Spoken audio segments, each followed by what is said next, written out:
오늘 본문의 말씀을 가지고 세상이 아니라 하나님입니다 라는 제목으로 함께 말씀 나누도록 하겠습니다. 먼저 영상이 좀 준비되어 있는데요. 지난주에 보셨지만 이번 주도 준비가 됐습니다. 그래서 2주차 공사가 어떻게 진행되어졌는지 영상 함께 보시고 그리고 말씀 듣는 시간 갖도록 하겠습니다.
감사합니다.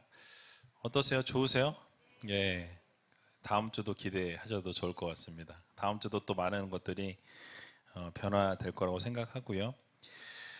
우리 옆에 계신 분들에게 오늘 이렇게 인사했으면 좋겠습니다. 모든 것이 하나님의 손에 달려 있습니다. 모든 것이 하나님의 손에 달려 있습니다.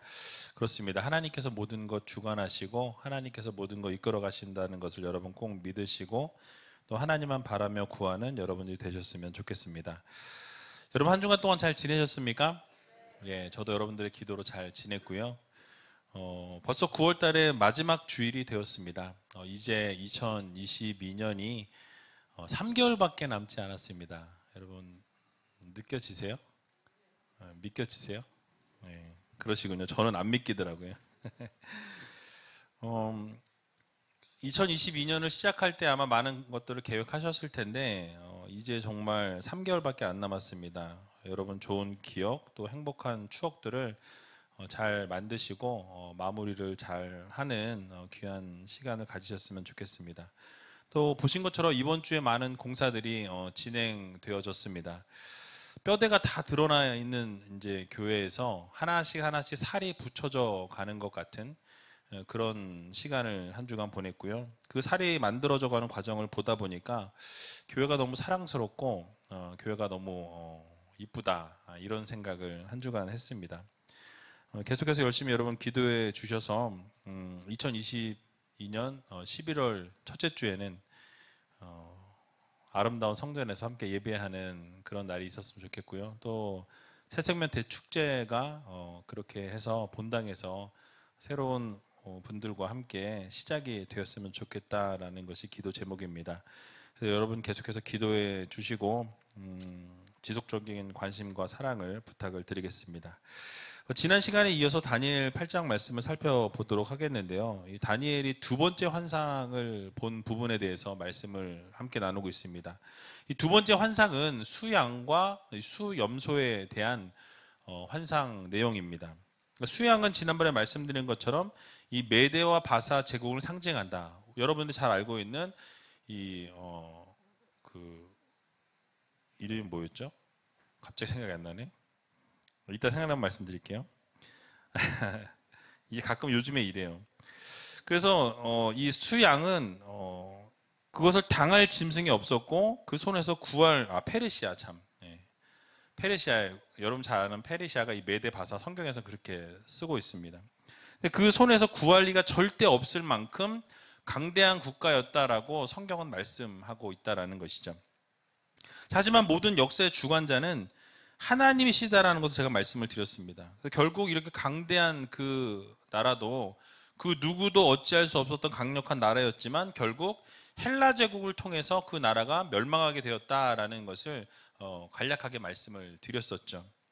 자, 그런데 바로 그것이 수염소의 환상, 오늘 본문에 나오는 이 환상으로 인해서 이 메데 바사 제국, 페르시아가 망하게 되었다라는 사실이에요. 자, 그렇다면 이 수염소에 대한 환상이 어떻게 진행이 되어졌는지 오늘 같이 한번 살펴보는 시간을 갖도록 하겠습니다. 오늘 5절에서 8절까지의 말씀 같이 한번 읽어보겠습니다. 내가 생각할 때에 한 수염소가 서편에서부터 와서 온 지면에 두루 다니되 땅에 닿지 아니하며 그 염소 두 눈 사이에는 현저한 뿔이 있더라. 그것이 두 뿔 가진 수양 곧 내가 본 바 강가에 섰던 양에게로 나아가되 분노한 힘으로 그것에게로 달려가더니 내가 본즉 그것이 수양에게로 가까이 나아가서는 더욱 성내어 그 수양을 쳐서 그 두 뿔을 꺾으나 수양에게는 그것을 대적할 힘이 없으므로 그것이 수양을 땅에 엎드러뜨리고 짓밟았으나 능히 수양을 그 손에서 벗어나게 할 이가 없었더라. 수염소가 스스로 심히 강대하여 가더니 강성할 때에 그 큰 뿔이 꺾이고 그 대신에 현저한 뿔 넷이 하늘 사방에 향하여 났더라. 아멘. 자, 이야기들이 쭉 진행되어지는데 제가 조금씩 설명을 드릴게요. 지난 시간에도 잠깐 설명을 드렸지만 아무도 당할 수 없었던 그런 강대한 제국이었던 메데 바사, 그 양이 어떻게 됩니까? 결국은 이 알렉산더가 세운 이 헬라 제국을 통해서 망하게 되었다라는 거죠. 헬라 제국 역시도 여러분 그렇게 오랜 세월을 가지 못했습니다. 헬라 제국 역시도 이 알렉산더 대왕이 죽는 것과 동시에 그 알렉산더를 따르고 있었던 네 장수가 그 네 나라로 갈라지면서 그 나라가 나뉘게 되었다라고 역사는 증언하고 있습니다.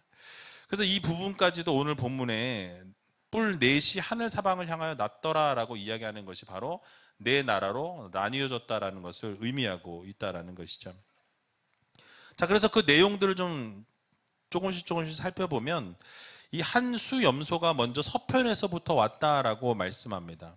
먼저 이 수염소를 표현하고 있는데 이 고대 헬라 제국을 수염소로 표현한 것은 그 당시 아마도 그들이 섬겼던 신이 아무르라는 신인데 그 신이 바로 이 염소였다라는 거예요. 그리고 서편에서부터 왔다라고 이렇게 이야기하는데, 이 메데 바사 제국에서 볼 때는 이 서방 쪽, 이 서쪽 방향이 바로 마게도니아였다라는 거죠. 그래서 이 역사적으로 볼 때 BC 336년 이 마게도니아와 그리스 왕으로 등극했던 알렉산더 대왕을 통해서 BC 334년부터 331년 동안 약 4년에 걸쳐서 메데 바사 제국을 침략하고 전쟁을 치르게 됩니다. 근데 이 전쟁을 통해서 결국은 이 메데 바사 제국, 페르시아가 이 헬라 제국을 통해서 무너지게 되죠. 그리고 그들이 무너지면서 이제는 그 페르시아를 밟고 이 인도까지 진출하는 것이 이 역사에 나와 있어요. 오늘 꼭 역사 시간 같죠?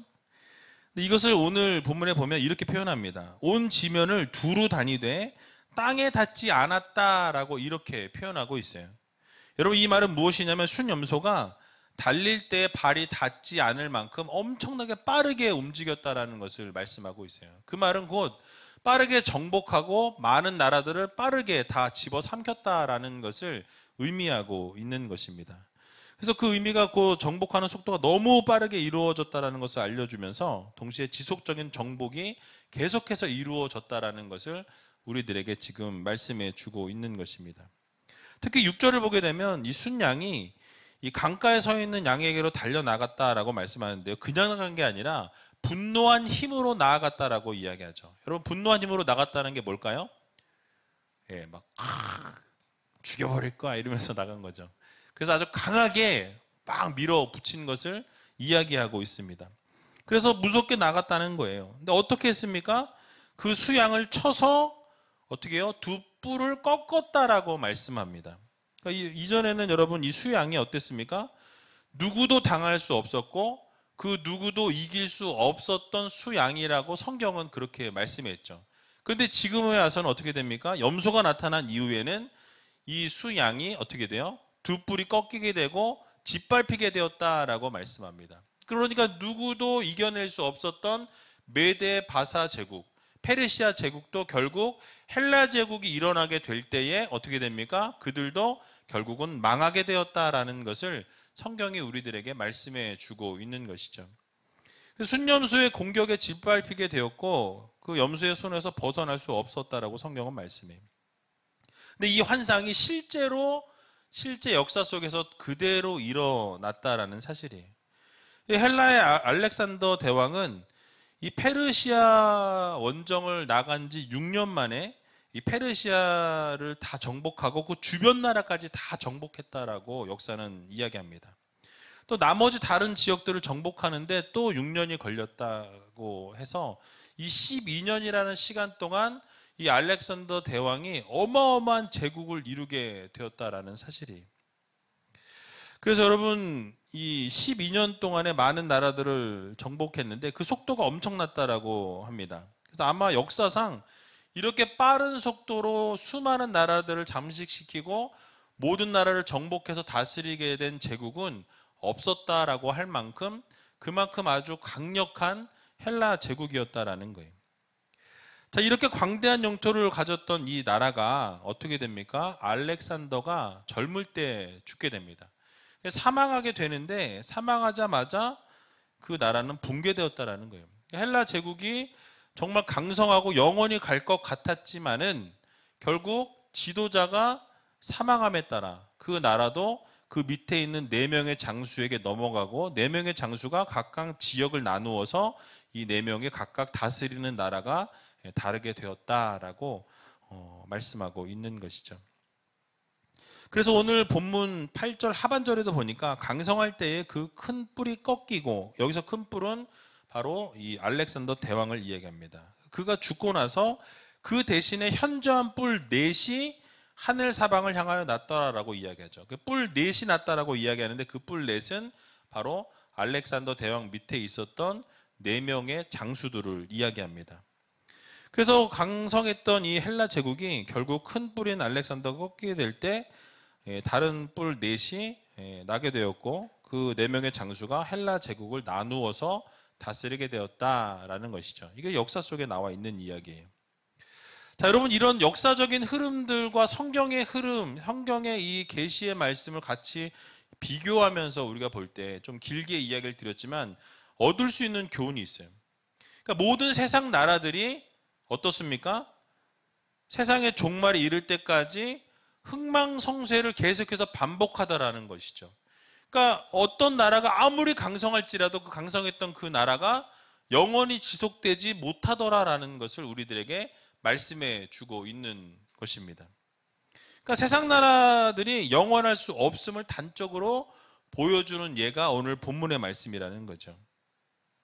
그래서 흥하는 나라가 있으면 쇠하는 나라가 있고 잘 되는 나라가 있으면 망하는 나라가 있게 되는 것이 세상의 흐름이요, 세상의 이치다라는 것이죠.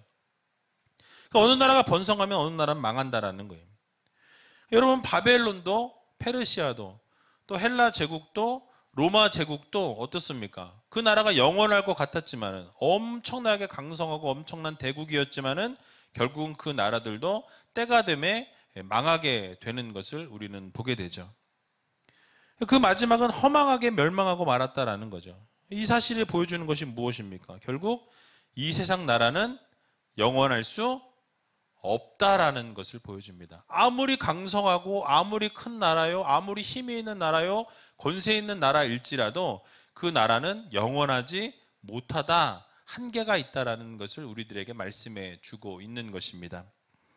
그래서 여러분, 이 세상과 이 세상 나라들은 결코 인간의 소망이 될 수 없어요. 왜요? 망할 수밖에 없는 나라들이기 때문에 그렇습니다. 자, 그러면 우리가 소망하고 우리가 꿈꿔야 될 나라는 그럼 어떤 나라입니까?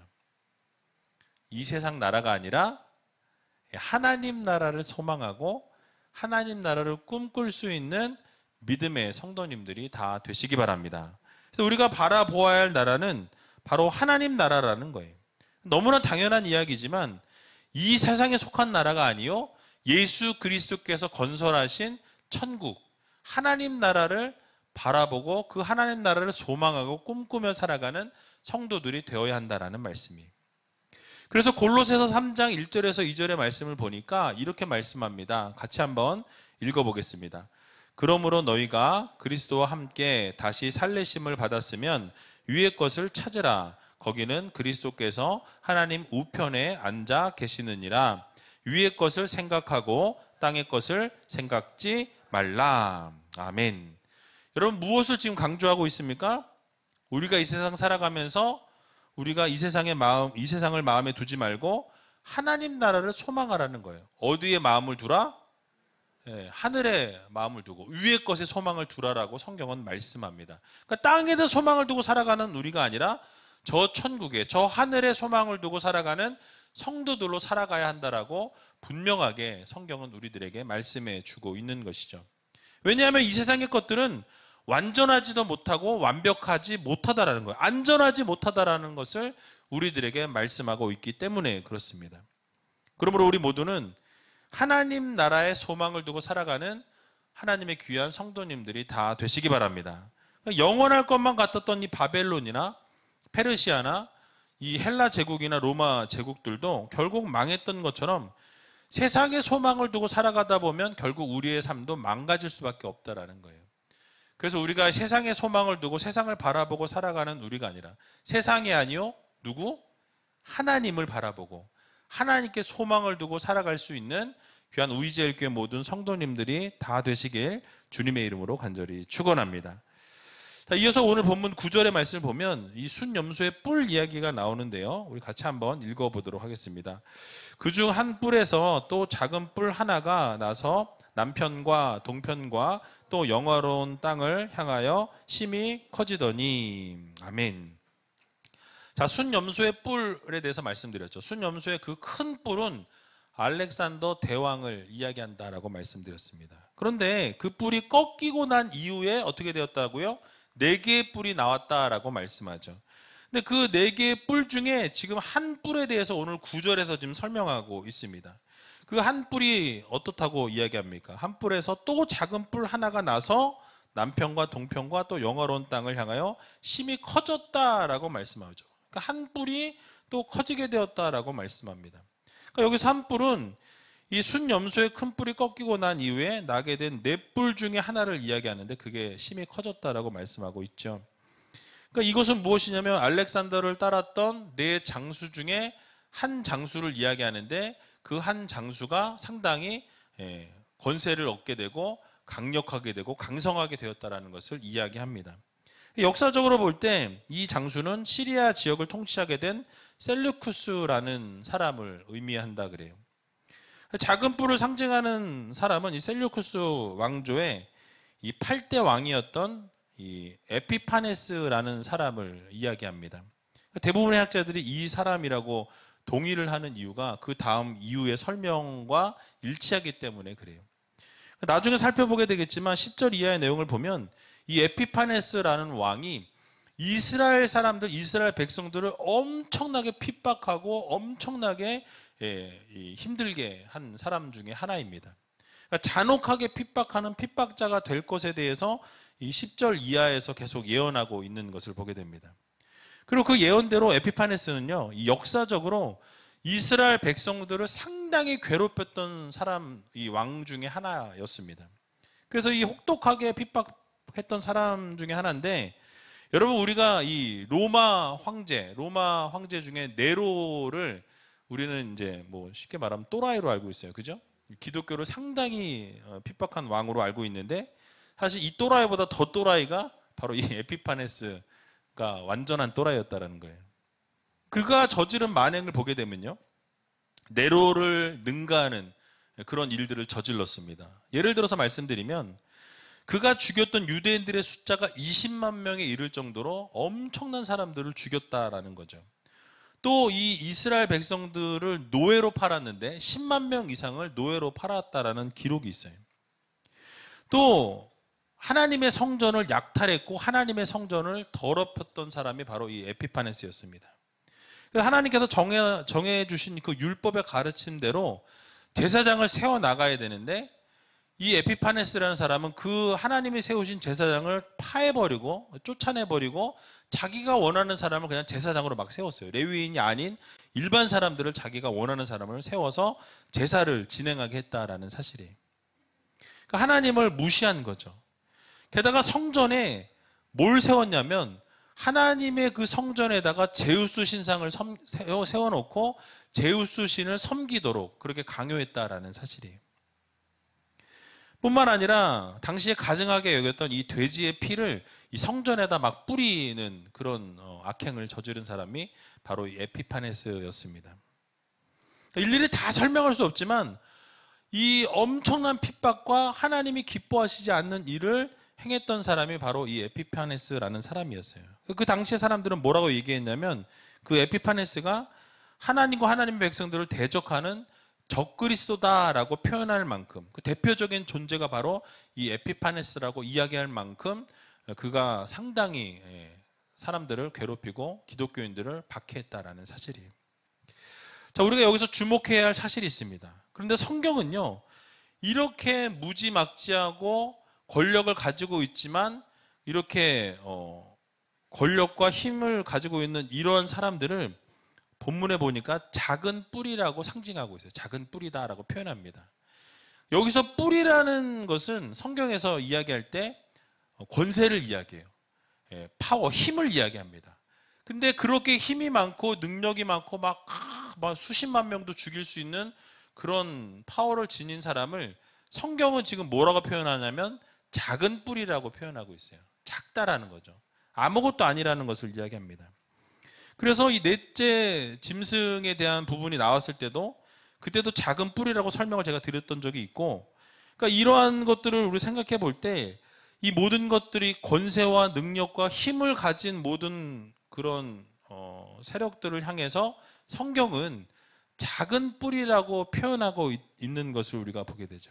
결국 하나님 보시기에는 하찮은 존재로 밖에 지나지 않는다. 하찮은 존재로밖에 보이지 않는다라는 것을 우리들에게 말씀해 주고 있는 거예요.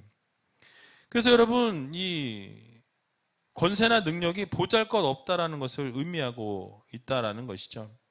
그러니까 큰 뿔로 표현되었던 이 알렉산더도 하나님 앞에서 꺾이게 되고 죽임을 당하게 되었는데 작은 뿔로 표현된 다른 존재들은 어떻습니까? 그것은 너무나 쉽게 무너질 수밖에 없다라는 것을 우리들에게 말씀해 주고 있는 것이죠. 결국 하나님 앞에서 이 세상 권세, 결국 세상의 능력, 세상의 힘, 파워, 대단해 보이지만 하나님이 보실 때는 뭐다? 아무것도 아니라는 거예요. 하나님이 보실 때는 그냥 훅 불어버리면 날아가 버릴 수밖에 없는 연약한 인생들 뿐이다라는 것을 우리들에게 지금 교훈해 주고 있는 것입니다. 하나님께서 마음만 먹으면 그 작은 뿔들은 언제든지 꺾어버릴 수 있다라는 것을 우리들에게 말씀해 주고 교훈해 주고 있는 것입니다. 여러분, 그렇습니다. 그래서 하나님께는 모든 것이 가능합니다. 그래서 우리가 서로 아까 인사할 때 하나님께 모든 게 가능하다고 말씀드린 거죠. 아무것도 없는 것에서부터, 무에서부터 유를 창조하신 창조주 하나님이시다라는 것을 우리는 반드시 기억해야 한다라는 사실이에요.